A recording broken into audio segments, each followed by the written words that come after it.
Hello everyone, welcome to SSC Scholars. So guys, air force X Y group के लिए हम practice sets कर रहे थे और आज हम करने वाले हैं इंग्लिश का प्रैक्टिस सेट नंबर 21। कोशिश कीजिएगा ज़्यादा से ज़्यादा क्वेश्चन अटैम्प्ट करने की एंड कमेंट बॉक्स में मुझे ज़रूर बताइएगा कि आपका स्कोर कितना रहा। अगर आपको ये सेशन थोड़ा भी हेल्पफुल लगता है तो एक लाइक ज़रूर कर दीजिएगा। स्टार्ट करते हैं। डायरेक्शन 1 to 3 है, choose the most appropriate response for each question. Number 1 is clever is a synonym of. Clever का सिनोनिम बताना है, तो क्लेवर का मतलब होता है चतुर या फिर चालाक, साथ ही साथ इसका मतलब होता है बुद्धिमान या फिर होशियार। अगर मैं बात करूं ऑप्शंस की, तो बेस्ट ऑप्शन अवेलेबल है आपके पास ऑप्शन नंबर बी, कनिंग, जिसका मतलब सेम आपका होता है चतुर या फिर चालाक, यानी कि यहां पर आपका ऑप्शन नंबर बी करेक्ट हो जाएगा। बट अगर ऑप्शन नंबर बी पर कनिंग की जगह इंटेलिजेंट होता या फिर वाइज होता तो वो भी क्लेवर के सिनोनिम्स हैं, वो भी आपके करेक्ट आंसर होते।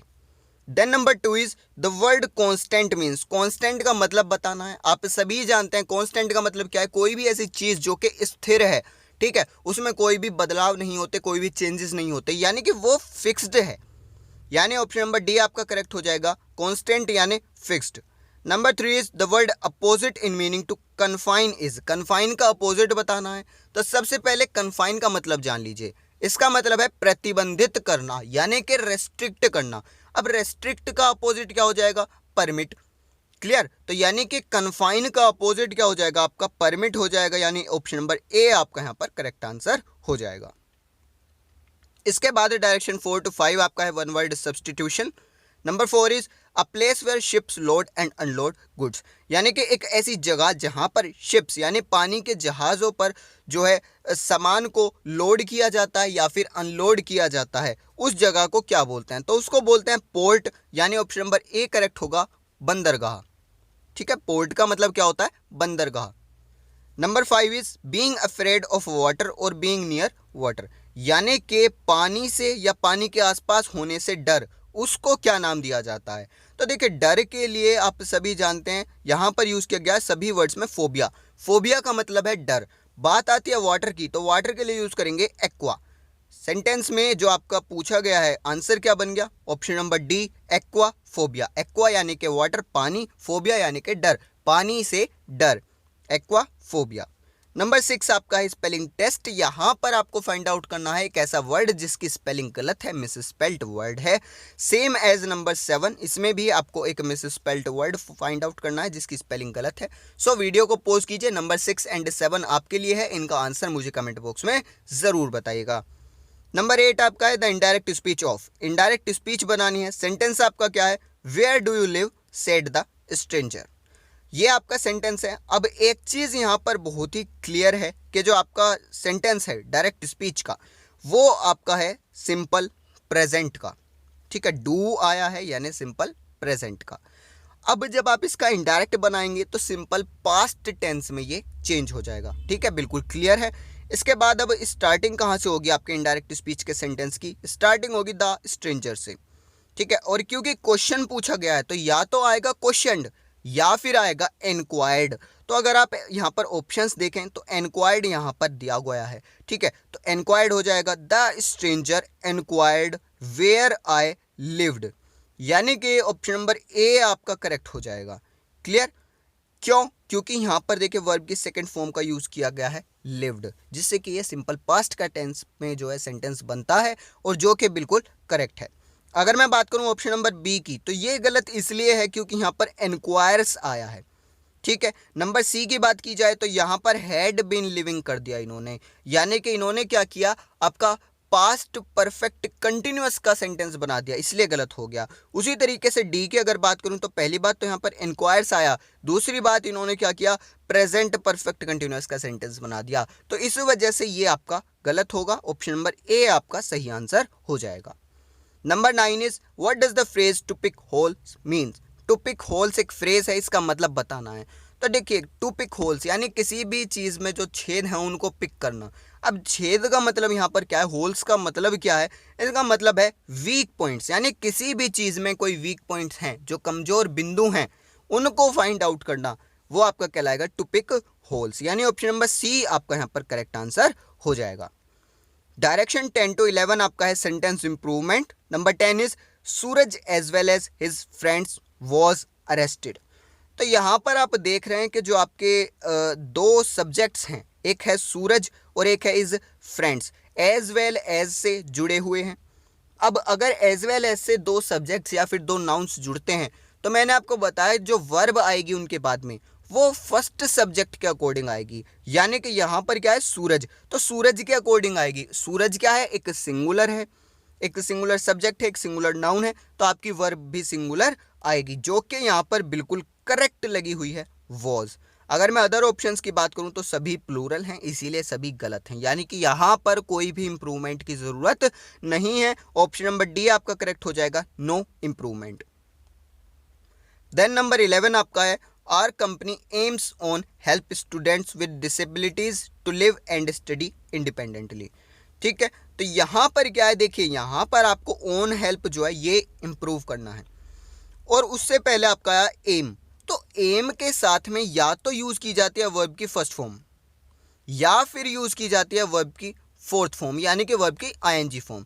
तो सेंटेंस किस तरीके से बन सकता है, या तो बनेगा एम्स टू हेल्प, ठीक है, एम्स टू हेल्प, या फिर बनेगा aims at helping.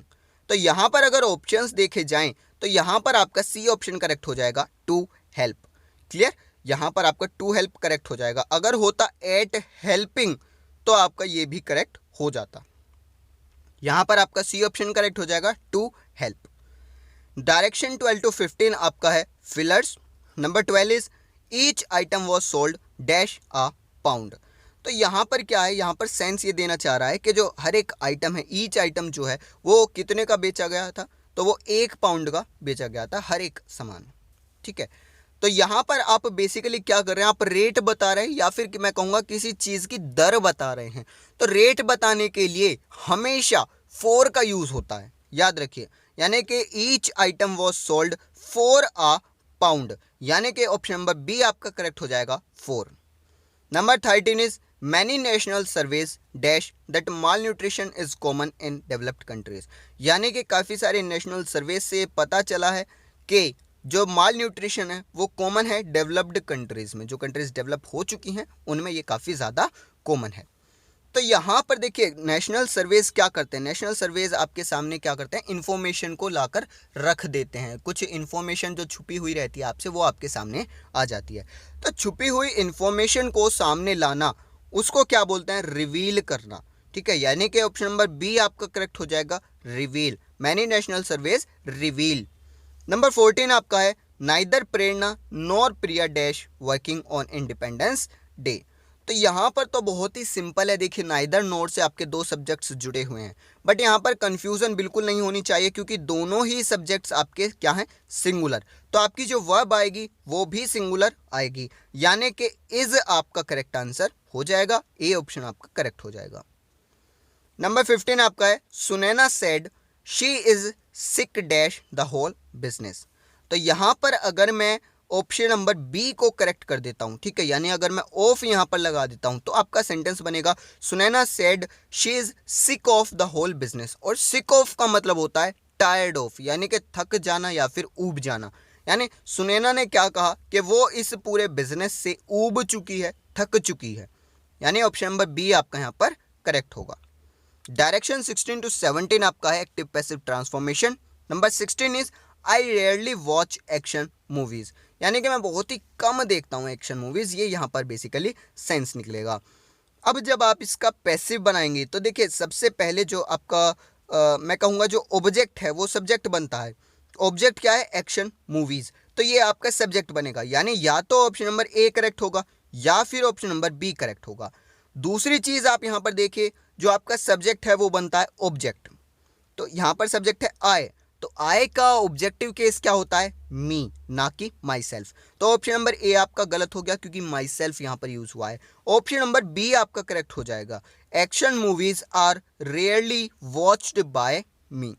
Clear, option number C और डी इसलिए गलत हैं क्योंकि जो आपका ऑब्जेक्ट है वो सब्जेक्ट नहीं बनाया गया। ऑप्शन नंबर ए गलत इसलिए है क्योंकि आई का सब्जेक्टिव केस मी होता है, इन्होंने माई सेल्फ लगा दिया।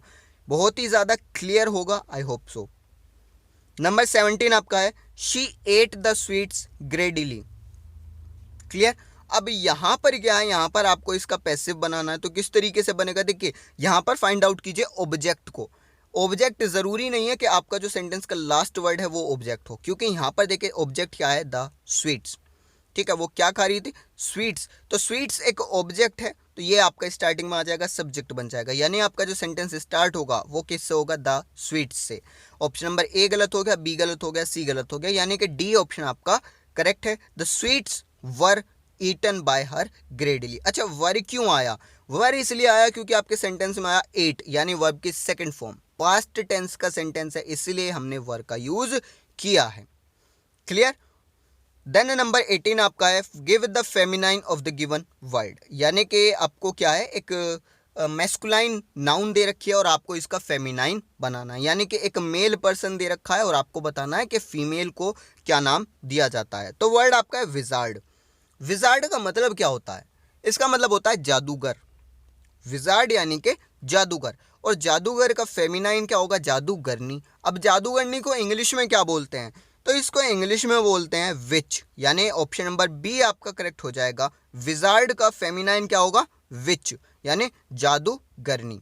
अब विच को बिच के साथ कंफ्यूज मत कीजिएगा, ठीक है, इनको जो है मिसकंसेप्शन हो सकता है। तो विच का मतलब है जादूगरनी और बिच का मतलब आप सभी जानते हैं। डायरेक्शन 19 to 20 आपका है error spotting. So number 19 is, I have written a letter for the issue of sports equipments. तो यहाँ पर देखिए आपका आया है स्पोर्ट्स इक्विपमेंट्स। तो इक्विपमेंट क्या है, एक अनकाउंटेबल नाउन है, आप इन्हें काउंट नहीं कर सकते। ठीक है, अब अगर कोई नाउन अनकाउंटेबल है तो उसका प्लूरल नहीं बनाया जा सकता, चाहे आप एस ऐड कर दीजिए, चाहे ई एस ऐड कर दीजिए, कुछ भी कर दीजिए, उसका प्लूरल नहीं बन सकता। तो यानी कि यहाँ पर आपका ये जो है सी पार्ट में एरर है, इन्होंने क्या किया है, इक्विपमेंट के साथ एस लगाकर उसे प्लूरल बनाने की कोशिश की है, बट क्योंकि एक अनकाउंटेबल नाउन है, प्लूरल नहीं बन सकती, तो यहाँ पर क्या आएगा, इक्विपमेंट्स की जगह इक्विपमेंट आएगा, यानी एस यहाँ से हट जाएगा। सो सी पार्ट में एरर है, ऑप्शन नंबर सी आपका करेक्ट हो गया। Number 20 is, they wondered how many windows were in their room. तो यहाँ पर देखिए, यहाँ पर आपका जो सेंटेंस है ये दो तरीके से बन सकता है। आपका सी पार्ट देखिए, यहाँ पर या तो हो सकता है वर देयर इन रूम, यानी कि वो वंडर कर रहे थे कि कितनी सारी विंडोज़ हैं इस कमरे में, ठीक है, उस कमरे में। या फिर यहाँ पर हो सकता है वर इन देयर रूम। तो अगर आप ये वाली स्पेलिंग रखते हैं देयर की, तो आपका इन जो है वो देयर के बाद आएगा, वर देयर इन रूम।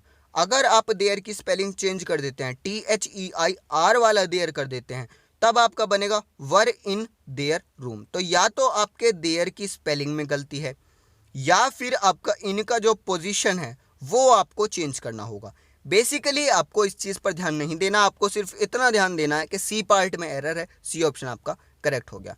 अगर यहाँ पर सेंटेंस इंप्रूवमेंट की बात होती तो ऐसे क्वेश्चंस आपको वहाँ पर नहीं मिलेंगे जिनमें के दो ऑप्शंस हो सकते हैं, ठीक है, इस तरीके से वहाँ पर नहीं मिलेगा। सो ये था आपका practice set number 21। I hope सभी क्वेश्चंस आपको समझ आए होंगे। फिर भी अगर कोई डाउट बचता है then comment box is yours, आप मुझसे बेझिझक क्वेश्चन कर सकते हैं, मैं आपको रिप्लाई करने की पूरी कोशिश करूंगा। आज के सेशन में इतना ही रखते हैं, थैंक यू।